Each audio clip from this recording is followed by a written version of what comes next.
Hi, I'm Secretary of State Sam Reed. I thank you for tuning in to our virtual Cascade conference panel on addressing homelessness. It's sponsored by the Mainstream Republicans of Washington. I've been a board member and three-time chair of Mainstream since its inception in 1990. Mainstream aims to support the election of well-qualified and mainstream Republicans to all levels of public office in Washington State. We achieved this through grassroots activism, direct voter contact, and the annual Cascade Conference. Last year, we celebrated the 50th anniversary of the first Cascade Conference. So we've been here a long time. And for the last 23 years, TVW has filmed this for television and online. Now, each May, we convene and we usually have 150 people or so who gather together, discuss a centrist, pragmatic way forward on issues we face here in the Northwest. This year, as the country struggles with the pandemic, we're doing something a little bit different and bringing our Cascade Conference events to you. I hope that you'll enjoy today's TED Talk style session on addressing homelessness.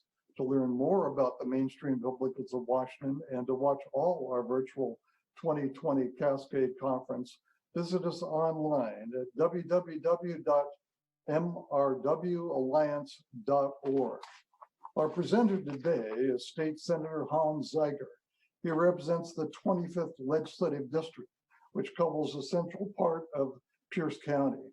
He serves as the ranking member on the Senate Housing, Stability, and Affordability Committee, and he's co-chair of a joint legislative executive task force on poverty reduction. Hans previously served in the State House of Representatives for 6 years. He gained reputation as a bipartisan collaborator, being named by the National Institute of Civil Discourse as a co-recipient of the Gabrielle Giffords Award for Civility in State Governance in 2015. Outside of the legislature, Hans leads the Chapman Center for Citizen Leadership at the Seattle-based Discovery Institute and is an officer of the Washington Air National Guard. Academically, he holds a master's degree in public policy from Pepperdine University, and he undertook further graduate studies in political science from Claremont Graduate University. I view Hans as a real future star for our state, and I'm delighted to introduce State Senator Hans Zeiger. Hans. Well, thank you, Secretary Reed. Prior to the COVID-19 pandemic, the number one issue facing the legislature, according to a Crosscut Elway poll, was the issue of homelessness. That was a significant development in terms of public opinion, because throughout the decade that I have served in the legislature, the top issues that citizens have identified in the Elway poll have been the economy, education, and taxes. Public opinion reached a critical moment when public demand was stronger than ever for the legislature to address homelessness. So heading into the 2020 legislative session, we had a real public mandate for action. And ultimately, the democratically controlled legislature opted to make new investments in emergency shelter, permanent supportive housing, and homelessness diversion programming. But it was a short session and a supplemental budget, and I would argue that homelessness didn't get the policy attention it deserves, particularly when it comes to homelessness that is related to the challenge of substance use disorder. More on that in a bit. So even as we move through the COVID-19 era, we have a lot of work left to do on homelessness. Now, I suspect that if you were to ask Washingtonians what their top issues are today, in May 2020, they would identify the economy and public health as the top issues. I hear from constituents every day who offer their perspectives on these issues in this challenging time. But if you think about it, homelessness is closely related to both the economy and public health. Even in the roaring economy we had before the virus outbreak, many people in our state were facing housing insecurity. And the harsh reality is that the economic fallout from the COVID-19 response may actually leave individuals and families homeless for economic reasons. It's worth noting that our homeless population is especially vulnerable to the coronavirus.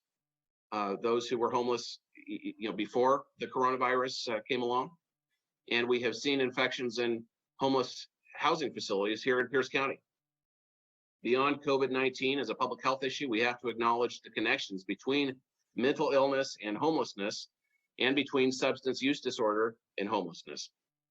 Regardless of the reason that an individual ends up on the street, the effects of homelessness are deeply troublesome for health. So homelessness is both an economic and a public health issue at a time when we are all paying attention to the economy and to public health. But it's more than that. It's also a public safety issue. And to some degree, it's a housing supply issue.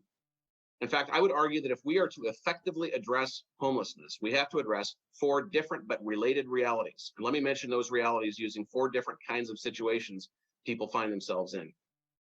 For the single mom living in King County, whose hours have been cut because of COVID-19, and as a result, she can no longer afford to pay her rent.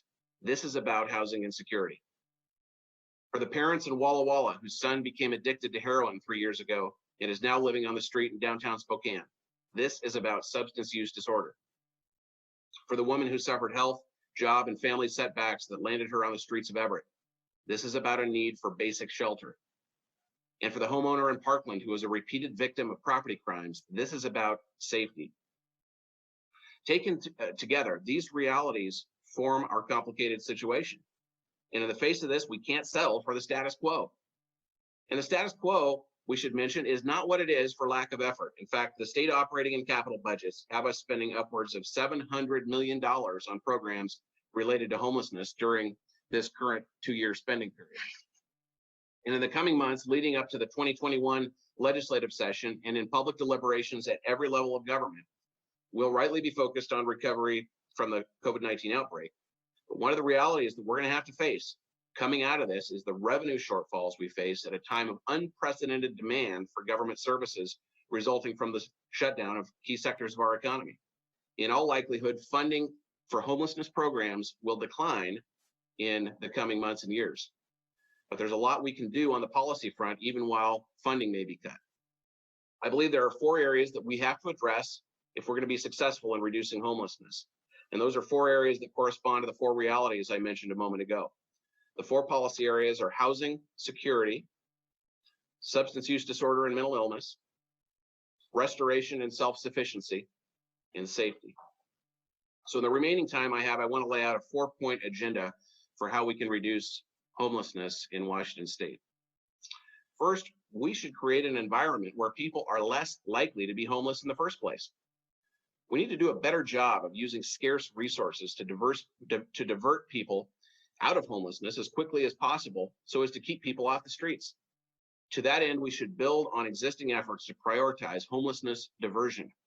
Diversion is a common sense way to help people with life challenges, paying a month's rent, assisting with car repairs, or providing transportation to reconnect with a friend or family member. It says that when someone shows up in the homeless coordinated entry system, we're going to do everything we can at that moment to get that person the help that they need in their particular circumstances. And everybody is going to come with different circumstances.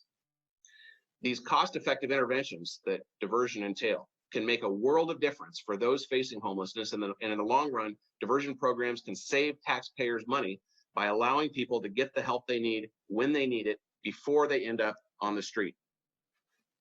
Now, Pierce County and others like Spokane County and Snohomish County are already doing innovative and effective diversion work. In Pierce County, with support from Associated Ministries, Catholic Community Services, the United Way's 211 Helpline, and others, Pierce County considers diversion funding for people who enter its homelessness coordinated entry system. But diversion resources are scarce. Fortunately, the state budget included $1 million for diversion aid this year, and I believe that'll go a long way to helping those on the margins and also giving taxpayers a good return on their investment. And when it comes to improving overall housing security, some would say that government either needs to throw more money or pass more regulations, for example, on landlords. But when the cost of living is as high as it has been, especially in central Puget Sound, it makes it more likely that people get squeezed out of being able to afford housing. And it makes it especially difficult for people with life challenges like a record of incarceration or evictions to find housing. Some would argue, again, that we need to regulate our way out of that situation, but I would argue that we should turn to the marketplace for solutions. Lawmakers should create incentives as opposed to direct subsidies to increase the supply of affordable housing. We've made some progress in that direction on a bipartisan basis in the last couple of years. I would say there's been more attention to increasing housing supply, but there's also been a lot of misdirected energy when it comes to housing issues. And while government can fund affordable housing directly through programs like the Housing Trust Fund, we rely mostly on the market. According to a recent study by Up for Growth, Washington State fell short of meeting its housing needs by 225,000 units between 2000 and 2015. We've got to create incentives that encourage construction and preservation of affordable housing stock, such as extending and redesigning the multifamily housing tax exemption, providing new options for local governments to lower impact fees for construction of affordable housing, and using tax incentives for building accessory dwelling units and purchasing mobile homes. We should act quickly to create these incentives coming off of the COVID-19 shutdown to stimulate the construction industry and to help increase our housing stock. Secondly, for those who are struggling with a substance use disorder and mental illness, we need to create tools to ensure people get the help that they need when they need it. Our behavioral health system is inadequate on many levels, and legislators on both sides of the aisle have acknowledged that and are making efforts to address that, but we're just decades behind when it comes to our behavioral health system. And that's especially true, I would argue, when it comes to substance use treatment. Too many Washingtonians face a long road in their struggle with substance use disorder. After a relative of mine passed away in 2018, following years of suffering from substance use disorder, I decided that I wanted to do more in the legislature to help people on their journey to recovery. I wanted to work on legislation that could help us to fill gaps in our system. And that's why I sponsored Senate Bill 6311 this year. It passed out of the Senate Behavioral Health Committee and the Senate Ways and Means Committee. And the bill says that when an individual presenting signs of substance use disorder enters certain healthcare facilities, there are some assurances that we are going to make to them as a matter of public good. Patients will receive an evaluation, medically necessary services for treatment until they can be transferred to the appropriate inpatient or outpatient treatment, information about various treatment options, notification of discharge to emergency contacts, and referral with patient consent to recovery coaching from peer counselors. That bill was whittled down as it went through a couple of committees, but I think that that is a direction that we need to go in as a society. And unfortunately, it didn't get all the way through the process, even in a narrower form. But that bill can't stand alone. It's got to be part of a combined bipartisan effort to address our state's opioid crisis. I also sponsored bills this year to improve medically assisted treatment in our local jails and to bring cohort-based recovery programming into the Department of Corrections. Additionally, one of the most important bills of the session was Senate Bill 6109 by Senator Steve O'Ban of University Place. And that's a bill that would allow family members to ask the court for guardianship of a loved one who may need intervention in the event of a behavioral health crisis. Through a guardianship program, or as it's known in California, a conservatorship program, people could consent to allowing a loved one or guardian ad litem the legal authority to establish a treatment plan, which could even require intensive treatment. That's a resource that the legislature could and should pass quickly, but unfortunately, the Senate didn't move that bill off the floor this year. I hope that the legislature does pass this bill next year because it will make such a difference to so many families who are desperate for something like that to help their family members who are struggling with mental illness or substance use disorder or both.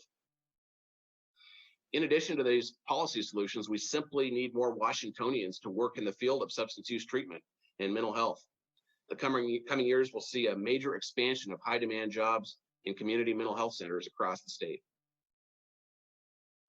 The third area that we need to focus on as a legislature and as policymakers at every level of government is the area of people living on our streets and seeking restoration and self-sufficiency. And for that area of need, we need new opportunities for homeless adults to secure and hold jobs and reconnect with sources of social capital.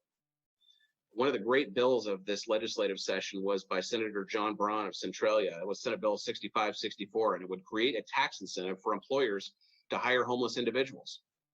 There's some federal tax incentive of money or a resource available for employers already, but this would create a state tax incentive, and I think much needed, and I think employers would welcome that opportunity. I also sponsored a bill, Senate Bill 6385, to help cities launch employment programs for homeless adults, including individuals who may have barriers to employment like a criminal record or the challenge of interviewing for a job while homeless. Supportive employment programs are rising in cities and towns across the country with great success, including here in Washington. Job tasks range from short-term litter cleanup and beautification work to longer-term work in janitorial services. Programs can include skills training with the hope of eventually placing individuals in permanent jobs. Some of the existing jobs programs here in Washington include Seattle Jobs Connect, which is a program that supports homeless adults in gaining employment along with housing and other services. That's a wonderful partnership between the city of Seattle and the Millionaire Club, the Downtown Seattle Association, and the United Way of King County. Tacoma is partnering with an organization called Vallejo Vocation to develop a model that helps people progress toward self-sufficiency. They're very clear about that being the goal, self-sufficiency. And with support from Associated Ministries and Catholic Community Services, Pierce County is trying to place people, the city of Tacoma, I should say, is placing people into this employment program. And it's a wonderful, wonderful program.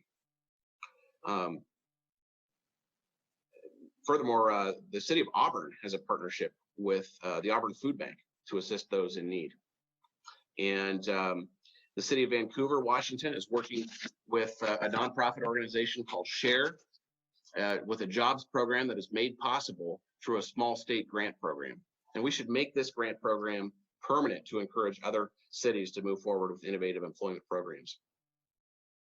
Now, this is an appropriate place, I think, to add a cautionary note when it comes to government programs to help people living on our streets. We can't subsidize our way out of street homelessness. We can't simply build permanent supportive housing and imagine that our problems will be solved. There is a role for supportive housing, but it's not a magic bullet.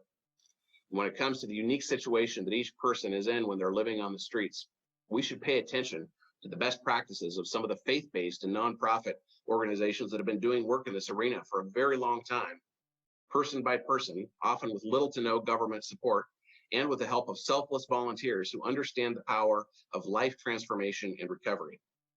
They generally operate with strong codes of rules and personal accountability. We cannot easily replicate these models with government programs, nor should we try to, but it is important to acknowledge the role of these faith-based and community programs that are doing work, if for no other reason than to remind ourselves that government cannot solve this problem alone. The person who best articulated this idea for me was the former executive director of the Union Gospel Mission in Seattle, a man named Jeff Lilly. He said this: homelessness is not a resources issue, it is a relationships issue. He said, why are people homeless? Because they have broken relationships. And some of these guys who are in gangs don't need more money thrown at them. They need real, solid, life-giving relationships. Now, this insight can't be cast aside because it has real implications for public policy. And we can't think of public policy without considering how we align public policy with the work of voluntary and community-based activity.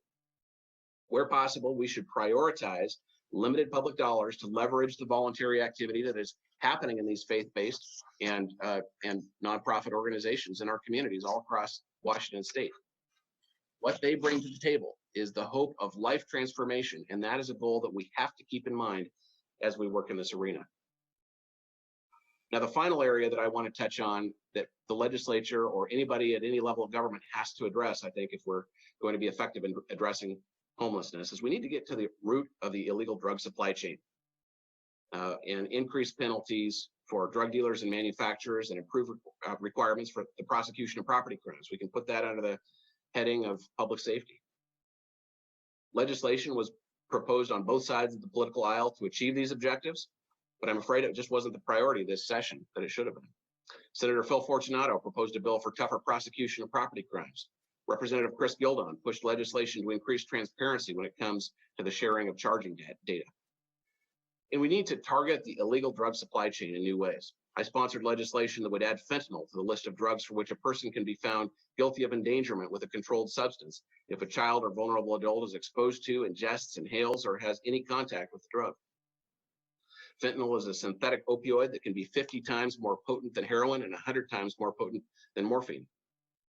Every day, Washingtonians are suffering from opioid addictions, and fentanyl is one of the most dangerous drugs ever. The drug has risen rapidly in the last several years. It's cheaper to manufacture than heroin. It's often mixed in with heroin, and we can point to young people who have died because of their exposure to this illegal drug. The bill passed the Senate unanimously when I proposed this bill to crack down on to add fentanyl to the list of drugs for which a person can be found guilty of endangerment with a controlled substance when a child or vulnerable adult is exposed to it or ingests it or has any contact with the drug. But that bill didn't make it off the House floor. But we need to get serious about increasing penalties for high-level dealing and manufacture of illegal drugs. And when it comes to the budget, one of the areas that we really need to prioritize is the criminal justice treatment account. That's what helps to get medically assisted treatment to offenders while they're in custody. And we need to prioritize that line of funding in our budget. So let me go back just briefly over the 4 areas that we need to address if we're going to be successful in our work on homelessness. We need to address housing insecurity.